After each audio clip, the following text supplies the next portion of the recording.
आंगन की टूटी फूटी ईंटें और छत से लटकता पुराना पंखा जूही के नए घर की पहली झलक थी। हाथों से मेहंदी का रंग अभी पूरी तरह उतरा भी नहीं था और सास की जुबान के जख्म गहरे होने लगे थे। उठो आलसी औरत, जब से आई हो बस आलस ही दिख रहा है। कुछ काम सीख भी लिया होता माँ बाप के घर पर। जूही ने चुपचाप पानी की बाल्टी उठाई और कोई भी जवाब नहीं दिया। उसे इस तरह की बातें सुनने की आदत थी, लेकिन ये जो लहजा था वो बिल्कुल नया था। संतोष, उसका पति रोज मजदूरी पर जाता। अगर घर वापसी के समय उसकी जेब में 500 रुपए होते तो 300 रुपए तो वो पान, सिगरेट, दोस्तों की महफिल और कभी कभी तो लॉटरी के चक्कर में ही उड़ा कर आता था। जूही ने 2 महीने के अंदर ये समझ लिया था कि वो जिंदगी जिसका सपना लेकर वो बस इस घर में आई थी, वो सपना अब आंखों में कांटे बन चुका है। एक शाम वो चूल्हे पर दाल चढ़ा रही थी जब संतोष अंदर आया। शराब की बदबू और आंखों में लाली, चेहरे पर थकान कम और गुस्सा ज्यादा था। आज खाने में क्या बना है? दाल बना रही हूँ। फिर से दाल? अरे कभी तो कुछ मांसाहारी टाइप का इस घर में बना दिया कर। पैसे तो आप ही कमा कर लाते हैं ना जी, मैं तो बस घर संभालती हूँ। संतोष ने थाली उठाकर दीवार पर दे मारी। दाल दीवार से फिसलकर फर्श पर गिर गई। मुझसे जवान लड़ाती है? अभी आई है और अपने आप को यहाँ की मालकिन समझ बैठी है। जूही चुप रही। उसकी आंखें भीग गईं और दिल अंदर से जैसे टूट रहा था। सांसों की गर्मी और ज्यादा तेज होती जा रही थी। सुबह का नाश्ता भी अक्सर उसे नसीब नहीं होता। एक दिन जूही की तबीयत कुछ बिगड़ गई थी। चक्कर आए और सांस फूलने लगी। मोहल्ले की औरत जो दाई का काम करती थी उसे देखकर बोली, मुबारक हो, आपकी बहू उम्मीद से है। जूही के होठों पर एक अधूरी मुस्कान आई। एक नई जान, एक नया रिश्ता। शायद अब जिंदगी में कोई नया रंग आएगा। मगर जब संतोष को ये बात पता चली तो वो अचानक भड़क उठा। अभी 2 वक्त की रोटी भी पूरी नहीं होती और ये नया बोझ। जूही खामोशी से चारपाई पर लेट गई। आंखों से आंसू बहने लगे, लेकिन होठों पर शिकायत नहीं आई। 9 महीने ऐसे गुजरे जैसे हर दिन, हर रात एक परीक्षा हो। सुबह सास की तानाकसी, दोपहर संतोष की बेरुखी और रात में अकेलापन। लेकिन जूही ने हिम्मत नहीं छोड़ी। वह अक्सर अपने भगवान से प्रार्थना करती, भगवान, इस बच्चे को मेरे लिए आशीर्वाद बनाना, मेरे जैसा नसीब इसे कभी ना देना। आखिरकार वो दिन आया जब जूही ने एक बेटी को जन्म दिया। सफेद कपड़े में लिपटी छोटी सी गुड़िया, मासूम सी आंखें और गुलाबी चेहरा। जूही ने उसे देखा और बस देखती रह गई। साधना, मेरा आसमान, मेरी जिंदगी की रोशनी। वो धीरे से बोली। किसी ने उसे बधाई नहीं दी। सास ने मुंह बनाया। लड़की हुई है, अफसोस है, अब सारी जिंदगी इसको पालो और गुजारो। संतोष भी एक नजर देखकर पलट गया, जैसे कि कुछ खास नहीं हुआ। मगर जूही के लिए साधना सब कुछ थी। वो उसे गोद में लेकर प्यार करती और देर तक देखती रहती। देखो बेटी, मैं तुम्हें सब कुछ दूंगी। वो इज्जत, वो मुकाम जो मुझे नहीं मिला, तुम्हें जरूर मिलेगा। वो रात जूही की जिंदगी की पहली रात थी जब वो रोई नहीं, बल्कि उसने राहत की सांस ली। अब जूही की दुनिया साधना थी। संतोष अब भी वैसा ही था, मगर जूही, अब वो चुपचाप सहने वाली औरत नहीं रही थी। अब हर ताने को बर्दाश्त करते हुए दिल में एक सपना संभाले थी, अपनी बेटी के अच्छे भविष्य का। संतोष की मौत अचानक हुई। सुबह रोज की तरह वो मजदूरी पर गया और शाम तक सिर्फ उसकी लाश घर पहुंची। बिजली का करंट लग गया था। शरीर काला पड़ चुका था। उसकी पहचान जेब में मौजूद एक कार्ड से हुई। पुलिस वाले लाश को घर छोड़ गए। जूही को तो समझ में ही नहीं आया कि वो रोना कहाँ से शुरू करे। 3 दिन तक मोहल्ले की औरतें साथ थीं। किसी ने चाय दी, किसी ने 2 वक्त का खाना भेज दिया, लेकिन चौथे दिन सब अपने अपने कामों में लग गए और जूही अकेली रह गई। साधना तब सिर्फ 2 साल की थी। उसे ये खबर भी नहीं थी कि अब उसका बाप कभी नहीं आएगा। वो बार बार दरवाजे की तरफ देखती और कहती, पापा को बोलो आ जाएं, मैं अपनी नई गुड़िया लेनी है। जूही उसे सीने से लगाकर खामोश हो जाती। संतोष की मौत के बाद ससुराल वालों का बर्ताव और ज्यादा बुरा हो गया था। जब संतोष की 13वीं हो गई तो सास ने साफ कह दिया, अब हम तेरे पेट और बेटी की जिम्मेदारी नहीं उठा सकते, जो करना है खुद कर। जूही ने अगली सुबह ही फैसला कर लिया। पुराने कपड़ों को गठरी में बांधकर निकल गई। सबसे पहले वो मोहल्ले की मौसी रामकली के घर सफाई का पूछने गई। फिर 2 और घरों में उसे काम मिल गया। किसी ने बर्तन धोने को कहा, किसी ने कपड़े, तो उसने हामी भर दी। रोज सुबह सूरज निकलने से पहले वो साधना को पास के मोहल्ले में विधवा मौसी के पास छोड़ती और शाम को ले आती। मौसी को रोज वो 50 रुपए देती। देखो बिटिया, ये दुनिया बिना कीमत के तो कुछ भी नहीं देती है। धीरे धीरे जूही के हाथ फटने लगे थे और पैरों में खुरदरी परतें आ गई थी। सर्दियों में उंगलियों से खून रिसने लगता, लेकिन वो काम न छोड़ती। कभी कभी मजदूर औरतों का झुंड उसे भेड़ियों जैसा लगता, मगर वो चुपचाप अपने हिस्से का काम करती। एक दिन काम से वापस आई तो साधना बुखार में तप रही थी। मौसी ने बस इतना कहा, बच्चों को बुखार तो आता जाता रहता है। जूही ने रात भर अपनी बेटी के माथे पर पानी रखा। दवा खरीदने के पैसे नहीं थे। सुबह काम पर गई और वापसी पर साधना के लिए दवा भी खरीदी और एक छोटी सी चॉकलेट भी दी। वक्त गुजरता गया। साधना ने होश संभाला तो स्कूल जाने की जिद करने लगी। जूही ने कुछ दिन सोचा, फिर मोहल्ले के सरकारी स्कूल में दाखिला कर दिया।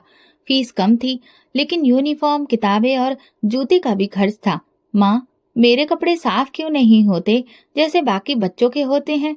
बेटा, हमारे कपड़े साफ दिल से होते हैं, बाहर के कपड़े तो धो ही जाते हैं। साधना खामोश हो जाती, लेकिन अगले दिन फिर पूछती। जूही ने एक दिन अपना दुपट्टा काटकर बेटी के लिए साफ रिबन बनाया। जूते पुराने थे, मगर पॉलिश करके नए जैसे कर दिए। स्कूल की हर मीटिंग में जूही सबसे आखिरी में जाती, क्योंकि उसे अपने कपड़ों से शर्मिंदगी होती थी। मगर साधना की मेहनत और प्रशंसा हर बार उसका सर ऊंचा कर देती थी। मैडम, आपकी बेटी तो बहुत समझदार है, एग्जाम में पूरे नंबर लेकर आती है। अपने टीचर की बातों को ध्यान से सुनना और उन्हें समझना दुनिया की सबसे बड़ी दौलत थी। मोहल्ले में कुछ लोग तारीफ करते, कुछ लोग ताना मारते।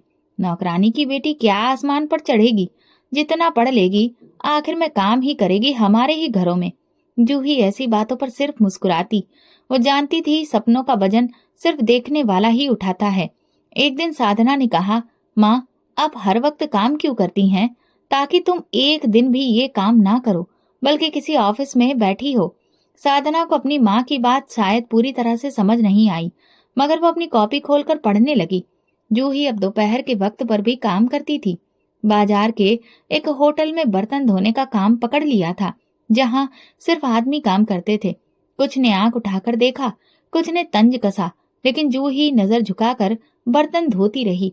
साधना की क्लास में अचानक अंग्रेजी का टीचर बदल गया। नया टीचर अंग्रेजी में ही बात करता था। बच्चे मुश्किल में पड़ गए, मगर साधना ने 3 दिन में सब कुछ सीख लिया। घर आकर माँ को शब्द दिखाए। माँ, थैंक यू शुक्रिया को कहते हैं, और सॉरी किसको कहते हैं? जब गलती हो तब। जूही ने सर हिलाया और दिल में कहा, तो मैं भी कहूँ भगवान से सॉरी कि मैं अपने बच्चे को कैसी दुनिया में लाई। वक्त का पहिया घूम रहा था। जूही दिन भर काम करती, शाम को बच्चों की तरह बेटी के साथ हंसती और रात को थकान से चूर बिस्तर पर गिर जाती, मगर आंख बंद होने से पहले प्रार्थना करती, मेरी साधना को वो मुकाम देना जो मेरी औकात से बाहर है। यही वो दुआ थी जो खामोशी से भगवान कबूल कर रहा था। क्योंकि कुछ दिनों के बाद किस्मत ने दरवाजा खटखटाया और फिर एक रिश्ता आया, ऐसे घर से जिसके बारे में जूही सिर्फ सपनों में ही सोच सकती थी। कॉलेज में दाखिला लेते वक्त साधना ने अपनी माँ का हाथ मजबूती से थामा था। सरकारी कॉलेज की पुरानी बिल्डिंग, दीवारों पर लगी हुई पोस्ट्स और गेट पर खड़े लड़के उसे अजीब लग रहे थे, मगर माँ की आंखों में जो रोशनी थी वो उसके कदमों में हिम्मत भर रही थी। माँ, मैं ठीक लग रही हूँ ना? जूही ने बेटी के दुपट्टे को ठीक किया। बिल्कुल सही, और सुनो, सीधी क्लास में जाना, इधर उधर मत देखना। साधना की शकल सूरत में सुंदरता थी, बात करने में नरमी और अंदाज में खुददारी। पहले ही दिन क्लास में प्रोफेसर ने जब उससे सवाल किया, वो जी जान से साफ और पूरा जवाब दिया। क्लास में कानाफूसी शुरू हुई। नई लड़की बड़ी तेज है और सुना है कि ये नौकरानी की बेटी है। साधना ने सुना मगर कुछ कहा नहीं। वो जानती थी जवाब सिर्फ रिजल्ट से देना है। उधर जूही कॉलेज की फीस और बेटी के खर्चे पूरे करने के लिए और ज्यादा मेहनत करने लगी। लोगों के पर्दे सिलने, किसी के कपड़े प्रेस करने और शाम को बेटी का इंतजार करना, यही सब किया। साधना वापस आकर रोज माँ को कॉलेज की बातें बताती। आज अंग्रेजी में एक आर्टिकल लिखा जिसमें मुझे सबसे अच्छे नंबर मिले। जूही चुपके से नोटबुक खोलती, साधना की लिखावट पर उंगली फेर कर देखती, जैसे वो अपनी मेहनत को छू रही हो। मोहल्ले में कुछ और लोग थे जो अभी भी ताना देते थे, इतना पढ़ लेगी, अपनी बेटी को अगर पढ़ाओगी तो पर फायदा क्या है, काम तो आखिर हमारे घरों में ही आकर करेगी। जूही सुन लेती लेकिन जवाब न देती। कॉलेज के दूसरे साल में एक दिन ऐसा वाकया हुआ जिसने जूही की दुनिया बदल दी। काम के दौरान एक औरत जिसका नाम सरला था, वो काफी अमीर घर से आई थी। उसने जूही को चाय दी और बातों बातों में पूछा, अब तुम्हारी बेटी क्या कर रही है? कॉलेज में है और ये उसकी अब 3rd ईयर होने वाली है। सरला के कान खड़े हो गए। अच्छा, तो कभी उसे लेकर आना, देखूं तो कैसी है। जूही हिचकते हुए एक दिन साधना को ले गई। साधना सलीके से तैयार हो गई थी, दुपट्टा सीधा, चाल में नजाकत, बातचीत में अदब। सरला ने चुपके से उसे सर से लेकर पांव तक देखा। कुछ दिन बाद सरला ने जूही को किचन में बुलाया। देखो, मैं तुमसे कुछ बात करना चाहती हूँ। मेरी बहन का बेटा है सचिन, लंदन से पढ़कर आया है, अब वापस यही बिजनेस संभाल रहा है। वो लोग रिश्ता देख रहे हैं। मैंने साधना को देखा और सच कहूँ तो दिल में ये बात बैठ गई। जूही के हाथ से चाय का कप थोड़ा लड़खड़ा गया। मालकिन, मैं नौकरानी हूँ, वो अमीर लोग हैं। सरला ने ठंडी सांस ली। बेटियों की किस्मत माँ के कामों से नहीं बनती, उनकी खूबियों से बनती है। और तुम्हारी बेटी में वो बात है। सोच लो, मैं भी अपनी बहन से बात करके तुम्हें बताऊंगी। 2 दिन बाद वो कायदे से रिश्ता आया। सचिन की माँ मालती एक साधारण सी औरत थी, लेकिन चेहरे से गुरूर झलकता था। हमें आपकी लड़की पसंद है, क्योंकि वो पढ़ी लिखी है, मॉडर्न भी है और गुणवान भी लगती है। हम रिश्ते को जल्दी ही तय करना चाहते हैं। जूही की आंखों में सवाल थे। मेरी हैसियत? मालती ने बात काटी। हमें सिर्फ लड़की चाहिए, माँ का क्या है? हमारे बेटे की जिंदगी का फैसला है, हम छोटी बातों में नहीं पड़ते हैं। साधना को जब बताया गया तो उसने पहले खामोशी ओढ़ ली, फिर धीरे से कहा, माँ, ये सब अचानक हो रहा है। जूही ने कहा, हाँ बेटी, पर किस्मत तो ऐसे ही दस्तक देती है, बिना जानकारी के। मंगनी की तारीख रखी गई। जूही ने बाजार से कपड़े लिए, खुद सिलकर साधना के लिए एक पोशाक बनाई। मोहल्ले में सबको बुलाया गया। किसी को जलने की वजह मिली, किसी को खुश होने की। साधना के लिए जेवर नहीं थे, तो जूही ने अपने पुराने टॉप्स बेचकर सिंपल सी चेन खरीदी।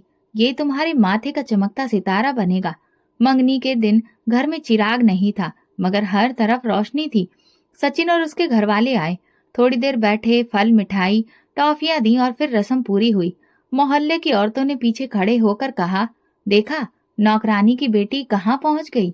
जूही सबकी नजरें महसूस कर रही थी। वो चाहती तो कह सकती थी, ये सब भगवान का आशीर्वाद है और मेरी बेटी का अधिकार, मगर वो चुप रही। मंगनी के बाद रात को जब साधना सोने जा रही थी, जूही ने पूछा, सब कैसा लगा? साधना ने पलंग पर बैठकर कहा, माँ, जैसे कोई सपना चल रहा हो, डर भी लग रहा है, कहीं ये सब खत्म ना हो जाए। जूही ने उसका माथा चूमा। नहीं बेटी, ये सपना नहीं, तुम्हारी मेहनत का फल है। बस दुआओं को साथ रखना। वो रात खास थी। जिंदगी ने जैसे जूही के सब्र का नतीजा देना शुरू कर दिया था, लेकिन सपनों की कीमत अक्सर नींद से ज्यादा हुआ करती है। ये जूही को भी पता नहीं था। शादी का दिन छोटे से मोहल्ले के लिए किसी त्योहार से कम नहीं था। मोहल्ले की औरतें सब हैरान थी कि जूही जैसी औरत की बेटी की शादी इतने बड़े घर में हो रही है। साधना दुल्हन बनी तो वाकई लगता था जैसे किसी महल से उतरी हो। सफेद गुलाबों से सजी गाड़ी जब दरवाजे पर आकर रुकी तो जूही ने दिल थाम कर बेटी को विदा किया। आंखें नम थीं, लेकिन चेहरे पर सुकून था। बेटी ससुराल में इज्जत से रहना, खामोशी से जीती रहना, घर तो खुद ही अपना बन जाता है। जूही ने गाड़ी में बैठने से पहले साधना के कान में धीरे से कहा। साधना ने सिर हिलाया, मगर नजरें गाड़ी की चमकती सीटों पर थी, जहां उसका नया सफर शुरू हो रहा था। सचिन का घर शहर के सबसे महंगे इलाके में था। दरवाजे पर 2 गाड़ियां पहले से खड़ी थी और अंदर कदम रखते ही संगमरमर की ठंडक पांव को छू गई। नौकरानी ने आगे बढ़कर हाथ से बैग लिया और कहा, मेम साहब, आपका कमरा तैयार है। साधना ने पहली बार खुद को किसी और ही दुनिया का हिस्सा महसूस किया। शीशे की इमेज, पर्दे जिन पर सितारे झलक रहे थे। सचिन की माँ मालती ने मुस्कुराकर कहा, बेटी, ये तुम्हारा घर है, हमें उम्मीद है तुम सचिन का साथ अच्छी तरह निभाओगी। साधना ने सर झुका लिया। उसका दिल निश्चिंत था कि उसे यहाँ कोई कमी नहीं होने वाली। अगले कुछ दिन दावतों, मेहमानों और तस्वीरों में गुजर गए। महंगे कपड़े, जेवरात और हर वक्त ताजा फूलों की खुशबू ने उसके अंदर एक नई पहचान भर दी। दूसरी तरफ पुराने आंगन में बैठी खामोशी से बेटी की खाली चारपाई को जूही देखती रही। अगली सुबह उसने अपने हाथ से सिलाई की हुई चादर को तय किया और बाजार से 2 किलो मिठाई लाई। वो अपनी बेटी से मिलने जाना चाहती थी। पहले हफ्ते के दिन वो दिल में आशीर्वाद लेकर रिक्शे पर बैठकर सचिन के घर पहुंची। गेट पर खड़े गार्ड ने पूछा, क्या काम है? मैं अपनी बेटी से मिलने आई हूँ, साधना की माँ हूँ। गार्ड ने अंदर फोन किया, फिर इजाजत मिली। दरवाजा खुला, नौकरानी ने उसे ड्राइंग रूम में बिठाया। चमकते क्रिस्टल की मेज, बड़े सॉफ्ट सोफे और सामने रखी ट्रॉली पर सोने की चम्मच। जूही ने झिझक कर अपनी थैली से चादर और मिठाई निकाली। थोड़ी देर बाद साधना आई। जूही ने खुशी से उठकर उसे गले लगाया। माँ, आपको आने से पहले फोन करना चाहिए था। बेटी, पहली बार मिलने के लिए एक माँ बेटी से इजाजत ले। देख, तेरे लिए चादर सिली थी और ये मिठाई पिछले हफ्ते की बची थी ना। साधना ने चादर पकड़ी और खामोशी से सोफे पर रख दी। उसकी नजर दरवाजे की तरफ थी, जहां मालती खड़ी थी। माँ, ये सब ना लाया करो, यहाँ सब कुछ है। और प्लीज अगली बार थोड़ा ढंग से तैयार होकर आया करो। जूही के चेहरे पर लम्हा भर को कोई एक्सप्रेशन नहीं आया। फिर वो धीरे से बोली, ठीक है बेटी, जो तुम कहो। मालती ने चाय बनवाई, मगर जूही को पेश नहीं की। बस नौकरानी ने आकर कहा, बड़ी मैडम व्यस्त हैं, आपको साधना ने सबसे मिलने को कहा था। जूही ज्यादा देर न बैठी, वापसी पर रिक्शे में बैठी। उसकी आंखों में नमी आ गई। मोहल्ले में वापस आकर वो अपनी रोजाना की जिंदगी में फिर से घुल मिल गई। लोगों ने पूछा, कैसा लगा बेटी का ससुराल? जूही ने तुरंत जवाब दिया, बहुत खूबसूरत है। अगले दिन काम पर जाते वक्त सरला ने कहा, आपकी बेटी की तो किस्मत खुल गई, अब आपको काम की क्या जरूरत? जूही ने हल्की सी मुस्कुराहट के साथ कहा, काम तो जरूरत है मैडम, क्योंकि अब तो आदत बन चुकी है। शाम को जूही ने पुरानी सिलाई मशीन पर बैठकर मोहल्ले के बच्चों के कपड़े सिलने शुरू किए। घंटों बाद जब वो काम खत्म कर चुकी थी, तो एक बार फिर चादर के कोने को थपक कर रखने लगी, जैसे कि वो किसी और के लिए नहीं थी। ये नहीं, जिंदगी का दरवाजा था जो खुला जरूर था, मगर एक ऐसी हवा के साथ जिसमें अपनेपन की खुशबू कम, अजनबीपन की महक ज्यादा थी। जूही चुप रही, मगर दिल में एक सवाल जरूर था, क्या बेटियां ऊंचाई पर जाकर मुड़कर नीचे नहीं देखती? जूही ने अगले 2 हफ्ते साधना को ना बुलाया और ना ही गई। आंगन में अकेली बैठी, कभी दरवाजे की तरफ देखती, कभी चाय का कप थामे सोचती, अब वो खुद आ जाए तो कैसा हो। मगर दिन गुजरते गए और फोन की घंटी तक ना बजी। आखिरकार एक दिन दिल ने हार मानी। जूही ने एक पुरानी साड़ी निकाली, उसके किनारों को प्रेस किया और बस में बैठकर साधना के घर का रुख किया। गेट पर वही गार्ड खड़ा था। अब वो उसे पहचान गया था। सब ऊपर हैं, अंदर जाकर बताता हूँ। नौकरानी ने दरवाजा खोला और उसे ड्राइंग रूम में बिठाया गया। थोड़ी देर के बाद साधना आई। जूही खड़ी हो गई। कैसी है मेरी बच्ची? ठीक हूँ माँ। आप अचानक यहाँ कैसे आ गई? बस मेरा दिल चाहा, बहुत दिन हो गए थे, सोचा तुम्हें देख लूं। आप चाय पिएंगी? हाँ, तुम्हारे हाथ की चाय तो पिए जमाना हो गया। मगर चाय नौकरानी लेकर आई। जूही ने कप थामा, मगर साधना ने उसे ड्राइंग रूम से किचन की तरफ ले जाकर बिठा दिया। यहाँ आराम से बैठो, मैं ड्राइंग रूम में मेहमान आए हुए हैं। जूही ने कुछ नहीं कहा, बस खामोशी से चाय पीने लगी।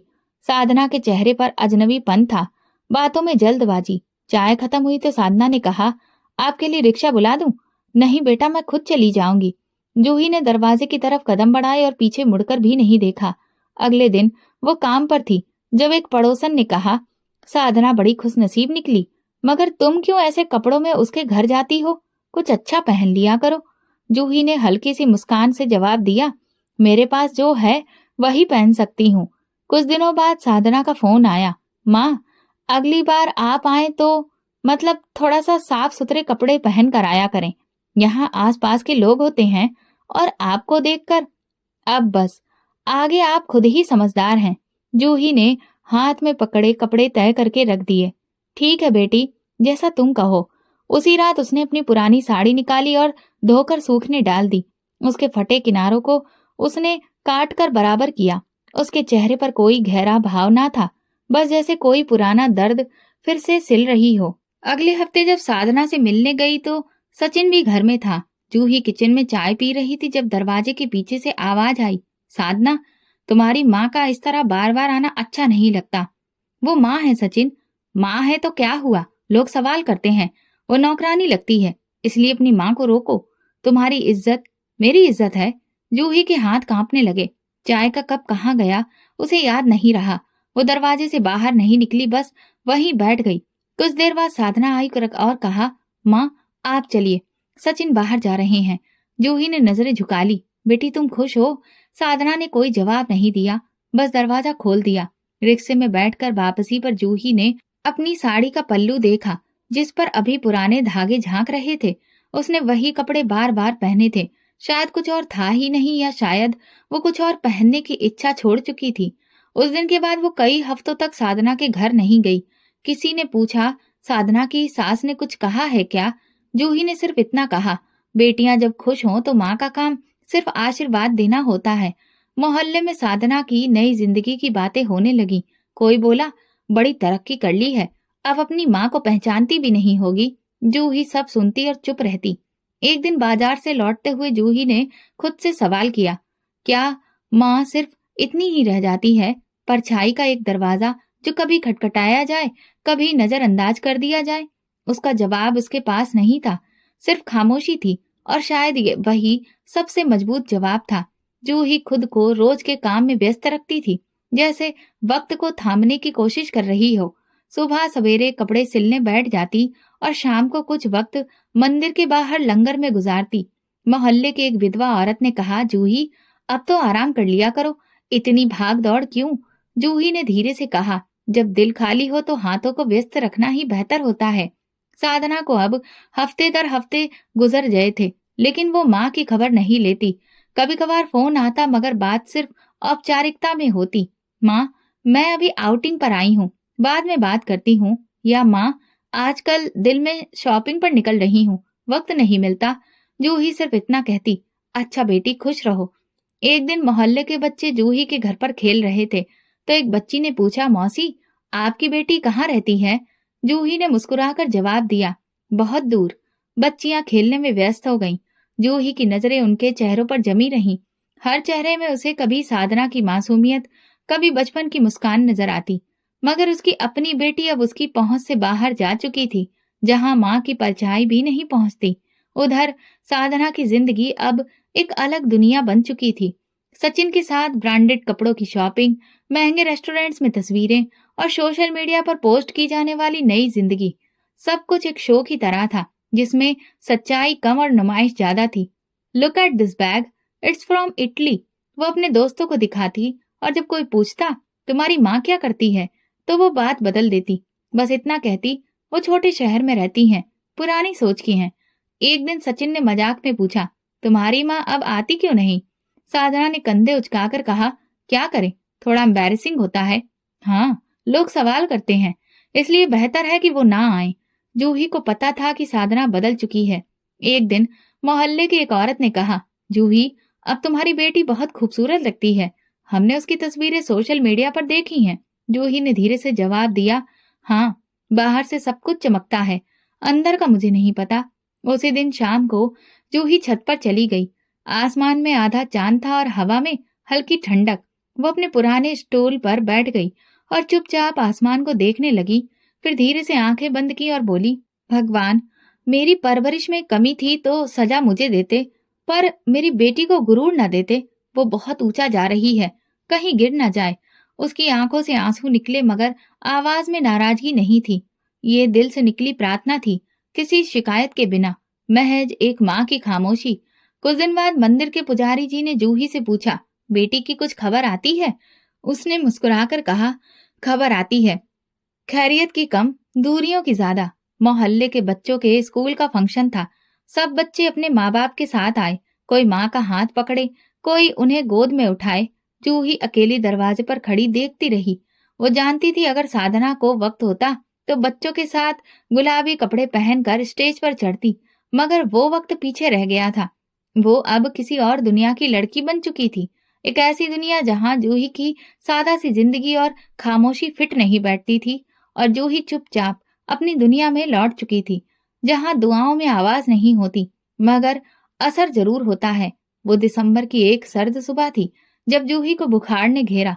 पहले उसे लगा कि ये थकान है, इस वजह से शरीर हल्का गर्म है, एक दिन में ठीक हो जाएगा। लेकिन सांसें भारी होने लगी, खांसी के साथ सीना जलने लगा। वो सारे काम छोड़कर बिस्तर पर बैठ गई। मोहल्ले की एक औरत जो उसके पास आती थी, उसने देखा कि जूही बहुत थकी लग रही थी। बुखार 40 के करीब जा चुका था और शरीर पसीने में भीग चुका था। शाम को कुछ पड़ोसी उसके घर आए। किसी ने उसके माथे पर हाथ रखा तो किसी ने दवाई दी। फिर एक ने कहा, इसे तो अस्पताल ले जाना होगा, अगर ये यहीं पड़ी रही तो सांसें बंद हो जाएंगी। रिक्शे का इंतजाम किया गया। दो औरतों ने जूही को चादर में लपेटकर सहारा दिया। अस्पताल पहुंचकर इमरजेंसी में उसे एडमिट कराया गया। डॉक्टर ने चेकअप के बाद कहा, फेफड़ों में इन्फेक्शन है, तुरंत इलाज शुरू करना होगा। मगर दवा के लिए बिल की जरूरत थी। जूही के पास तो कुछ भी नहीं था। उसकी छोटी सी थैली में सिर्फ एक 50 का नोट और जूस था। नर्स ने पूछा, इसके साथ कौन है? पड़ोसन ने कहा, इसका कोई नहीं है, बेटी है मगर दूर रहती है, लेकिन उसे फोन कर देते हैं। मोहल्ले की ही सरला ने जूही के पुराने बटन वाले फोन से साधना का नंबर निकाला और फोन मिलाया। फोन साधना ने उठाया। बेटी, तुम्हारी माँ बीमार है, वो अस्पताल में है, उसे बहुत तेज बुखार है, थोड़ा कुछ खर्चा होगा, तुम लोग आ सकते हो? साधना एक लम्हे को खामोश हुई, फिर बोली, माँ ठीक हो जाएगी, हम थोड़ा व्यस्त हैं आजकल, दुआ करिए कि सब ठीक हो। और उसने फोन काट दिया। सरला ने फोन नीचे रखा और बाकी औरतों को देखा। सबकी नजरें झुकी हुई थीं। एक ने कहा, अब क्या करें? सरला ने अपने पर्स से 500 रुपए निकाले। फिलहाल इलाज शुरू करवाते हैं, आगे भगवान जाने। अस्पताल के कमरे में जूही बेहोशी की हालत में लेटी थी। उसकी सांसें तेज चल रही थी। कुछ देर बाद जब दवा लगी तो जूही ने धीरे से आंखें खोली। धुंधली रोशनी, सफेद छत और कमरे में अजीब सी खामोशी थी। गारंटी नहीं, कोई चेहरा पहचान में नहीं आया। फिर उसने अपने हाथों को देखा, वही हाथ जिन्होंने बेटी को उंगली पकड़कर चलना सिखाया था, अब कमजोरी से कांप रहे थे। हाथों पर अजीब से निशान थे। हे भगवान, ये वही हाथ है ना जिनसे मैंने अपने बच्चों को रोते वक्त गोद में लिया था? किसी ने जवाब नहीं दिया। नर्स अंदर आई, दवा की शीशी बदली और चली गई। रात हुई तो कमरे की बत्ती धीमी कर दी गई। बाहर से गुजरने वाले कदमों की आवाज आती रही, लेकिन जूही के पास कोई नहीं आया। पड़ोसियों ने अगले दिन दोबारा फोन करने के बारे में सोचा, मगर सरला ने मना कर दिया। जिसके दिल में प्यार ना हो, उससे उम्मीद क्या रखना? जूही की आंखों में बार बार वो लम्हे आते जब साधना स्कूल से आई और वो दरवाजे पर खड़ी उसका इंतजार करती। वो गुड़िया, वो स्कूल बैग, वो चॉकलेट जो वो काम से बचाकर लाती थी, अब याद आ रहा था। अब वो कहाँ है? जूही ने खुद से सवाल किया और आंखें छत पर जमा दी। एक नर्स जो हमदर्द सी लगती थी रात को आई। उसने प्यार से पूछा, माँ हो किसी की? जूही ने धीरे से सिर हिलाया और जवाब दिया, बेटी है, लेकिन व्यस्त है। नर्स ने चुपचाप कंबल ठीक किया और कहा, व्यस्तता अक्सर रिश्तों से बड़ी हो जाती है आजकल। सुबह अस्पताल के कर्मचारियों ने दवाएं बदली, रिपोर्ट बनाई और जूही की हालत कुछ अच्छी होने लगी। लेकिन उसका दिल वो भी बीमार था। खामोशी का वो मरीज जिसका कोई हाल पूछने ना आए तो वो अपनी बीमारी से जल्दी से ठीक नहीं होता। जूही की तबीयत थोड़ी ठीक हो गई थी, लेकिन वो खामोश हो चुकी थी। वक्त गुजरा, जूही अकेले ही खुद को देख रही थी। उसके हाथ कमजोर थे, लेकिन वो प्रार्थना के लिए उठे। अस्पताल से वापसी पर जूही ने घर में कदम रखा तो सब कुछ वैसा ही था, खामोश, साधारण और तन्हा। बिस्तर पर वही पुरानी चादर, किचन में वही बर्तन और आंगन में वही फीकी रोशनी। लेकिन अब कुछ बदल चुका था। जूही की आंखों में वो उम्मीद बाकी नहीं थी जो बेटी को दरवाजे पर नजर ढूंढा करती थी। एक दिन वो मंदिर के बाहर जा बैठी, कुछ देर चुप रही, फिर मंदिर के अंदर गई। वो पहले भी कई बार वहां से गुजरी थी, लेकिन कभी अंदर नहीं गई थी। उस दिन दिल ने कहा, इंसानों के दरवाजे पर जा जाकर थक गई हूँ, अब भगवान के दरवाजे पर बैठी हूँ। मंदिर के अंदर कुछ लोग भिखारियों को लंगर बांट रहे थे। किसी के हाथ में चावल, किसी के पास सब्जी, कोई पानी दे रहा था। जूही चुपचाप उनके साथ देने लगी। उसके हाथों में वही कमजोरी थी, लेकिन चेहरे पर सुकून था। पास बैठी एक भिखारिन ने पूछा, दीदी पहली बार आई हो? जूही ने धीरे से कहा, हाँ, अब सोच रही हूँ कि बस भगवान के नाम पर जीना है। वो भिखारिन मुस्कुरा दी, ठीक कहा, इंसानों से उम्मीद टूटती है लेकिन भगवान से नहीं। अगले कई दिन जूही मंदिर जाती रही।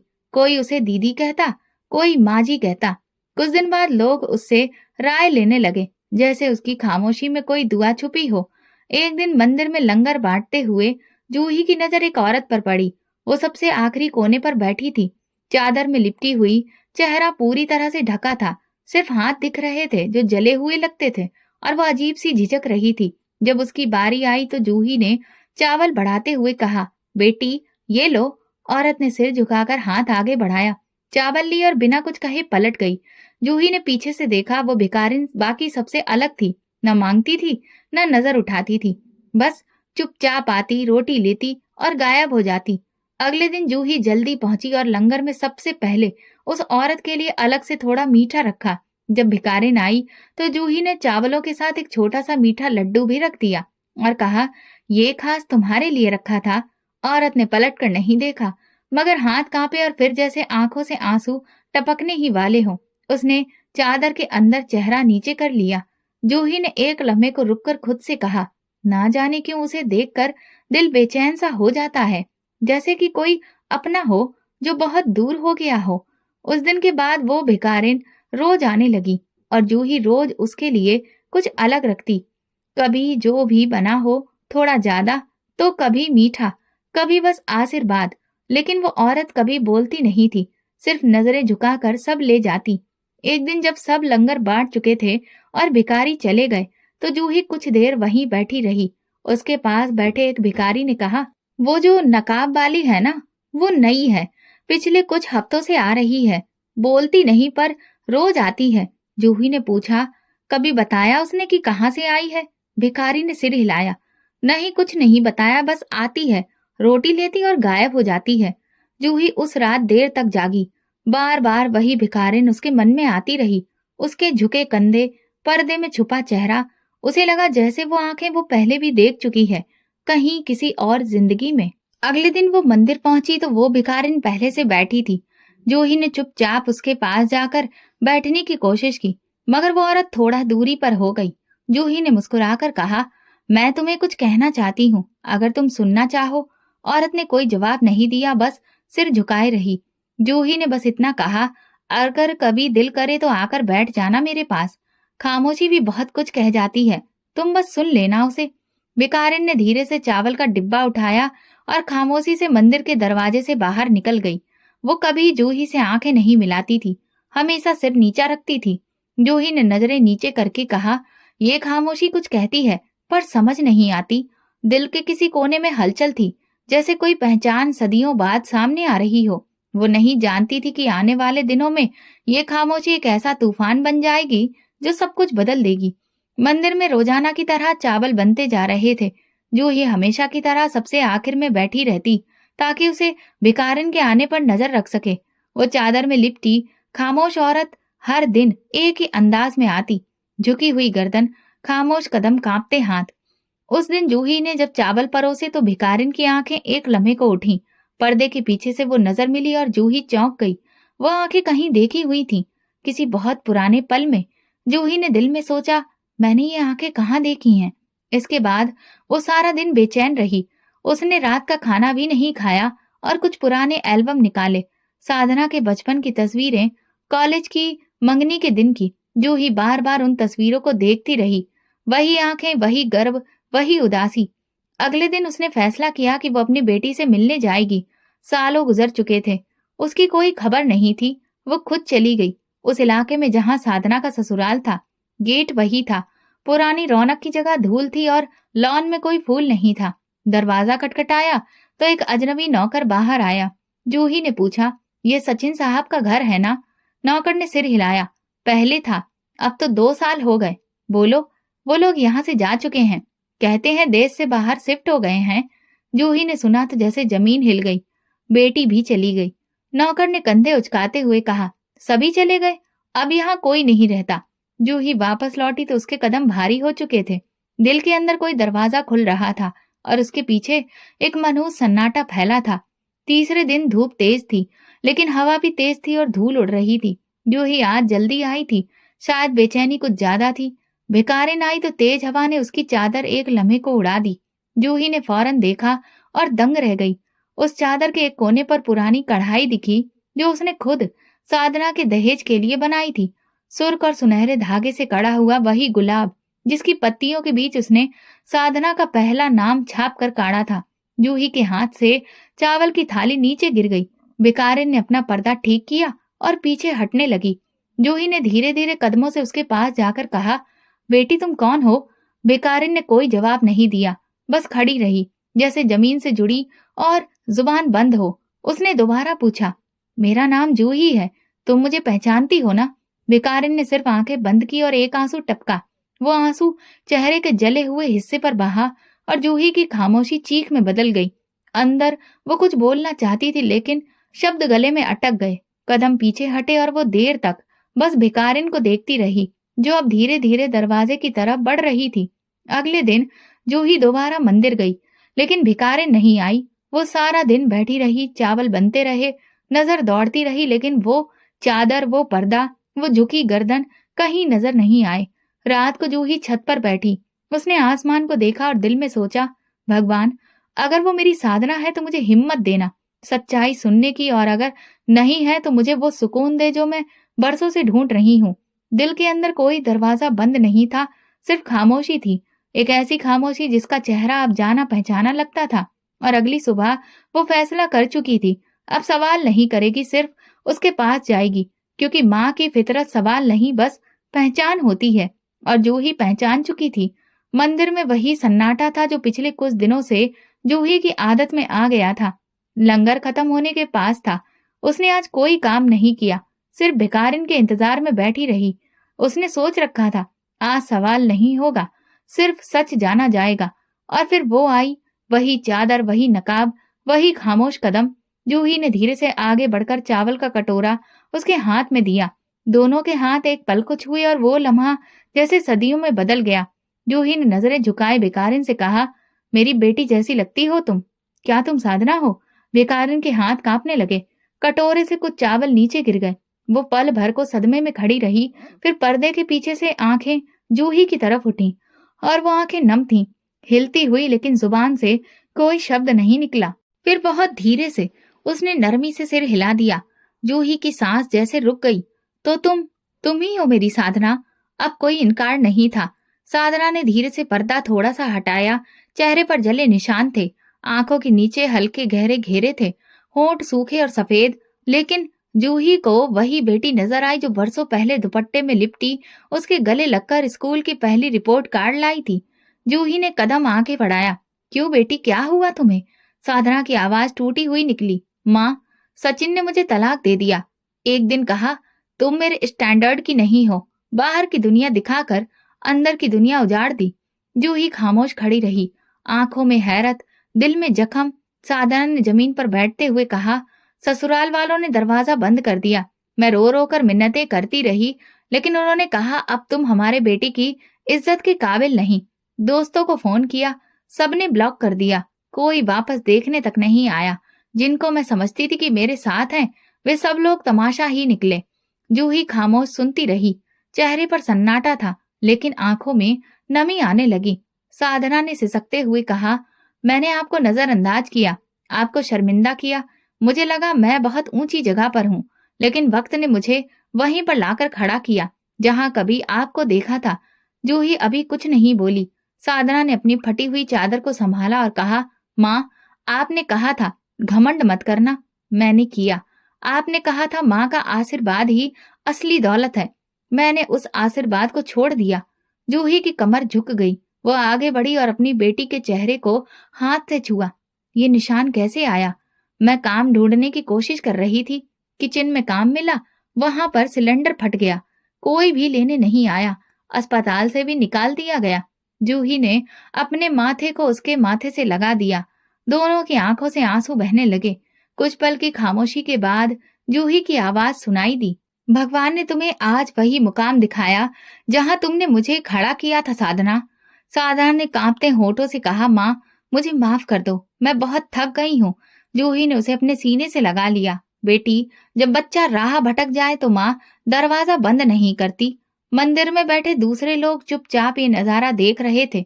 किसी के हाथ में रोटी रुकी थी, किसी की आंखें भीगी हुई थीं।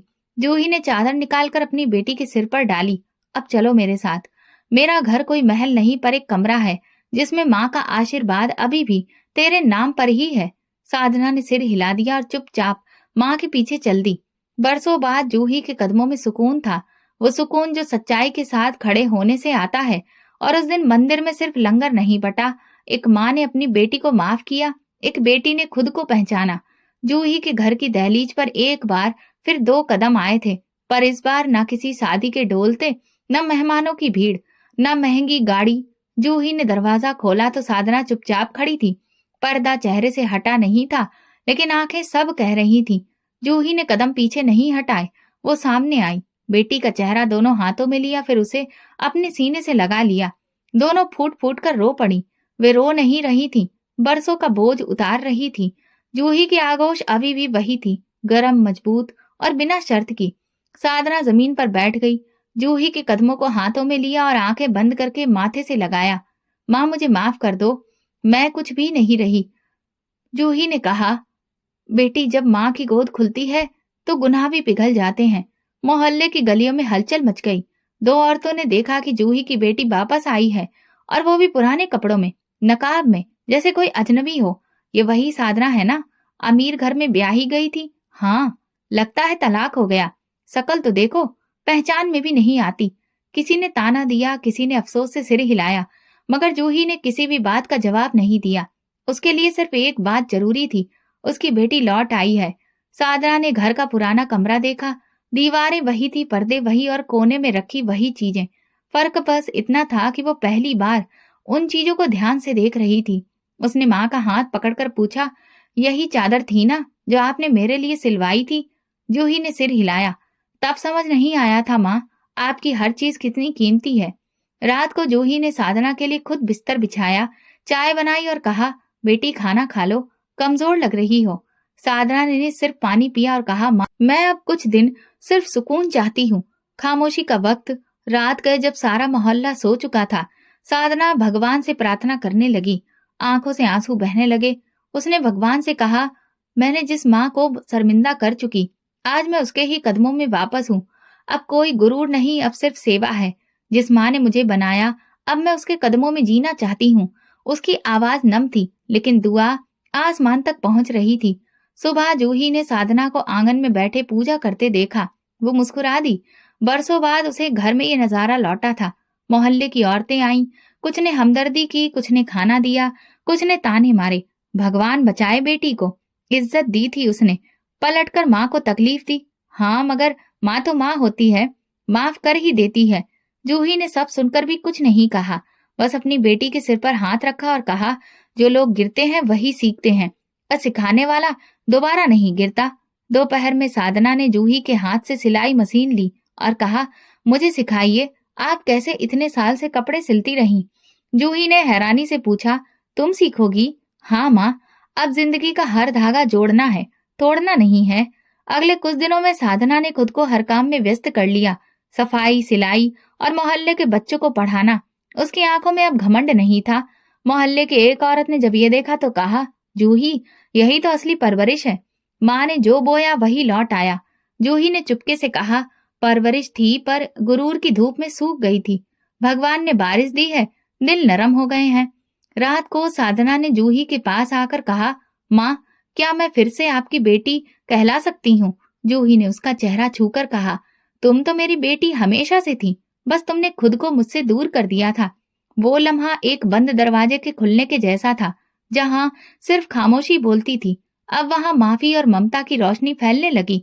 ये रिश्ता बहुत बड़ा है, जिस वक्त तकलीफ या दुनिया का कोई दरवाजा खत्म नहीं कर सकता, क्योंकि रिश्ता सिर्फ खून का नहीं, कुर्बानी, माफी और दुआ का होता है। साधना ने अपना रास्ता चुन लिया, सेवा, सादगी और सच्चाई का रास्ता। गुजरे वक्त की गलतियों को धोने के लिए अब वो हर पल किसी न किसी भले काम में व्यस्त रहती। जूही के छोटे से घर में अब अक्सर बाहर से औरतें आती जाती, कोई बच्चे को साथ लाती तो कोई सिलाई सिखाने के लिए आती। माँ, मैं तो चाहती हूँ कि ये छोटा सा घर एक स्कूल बन जाए, एक छोटा सा चिराग बन जाए। जूही ने मुस्कुराकर कहा, जब नीयत सच्ची हो तो छोटे घर में भी बड़े काम हो जाते हैं। साधना ने गरीब औरतों के बच्चों के लिए घर के आंगन में एक पुराना तख्त रखवा दिया, जहाँ वो रोज शाम को पढ़ाती। एक दिन एक बच्ची ने पूछा, आपने पढ़ाई कहाँ से की दीदी? साधना ने कुछ देर सोचकर कहा, एक माँ के आंचल तले, जिसने सब कुछ दिया और बदले में कुछ ना मांगा। जूही रोज उसके साथ बैठती, कभी बच्चों को संभालती, कभी धागा चलाती, कभी चाय बनाती। अब घर की दीवारें वही थी मगर अंदर का माहौल प्यार और दुआओं से भरा था। एक दिन साधना ने जूही से कहा, माँ, अब मैं दोबारा मंदिर जाना चाहती हूँ। इस बार शर्मिंदा होकर नहीं बल्कि सिर उठाकर।